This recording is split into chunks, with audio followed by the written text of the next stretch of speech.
بسم اللہ الرحمن الرحیم۔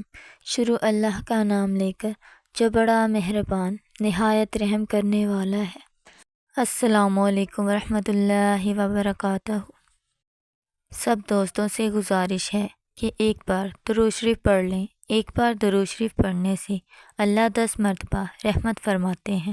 حضرت انس بن مالک رضی اللہ تعالیٰ عنہ سے روایت ہے کہ حضرت صلی اللہ علیہ وآلہ وسلم نے فرمایا، سحری کھایا کرو، اس میں برکت ہوتی ہے، ثواب ملتا ہے۔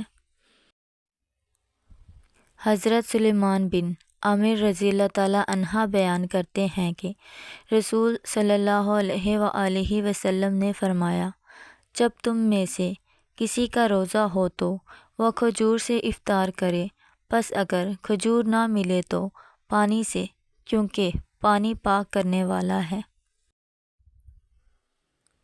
حضرت سہیل بن سعد رضی اللہ تعالیٰ عنہ سے روایت ہے کہ حضرت صلی اللہ علیہ وآلہ وسلم نے فرمایا، میری امت کے لوگ ہمیشہ اچھے رہیں گے جب تک روزہ جلدی افطار کرتے رہیں گے۔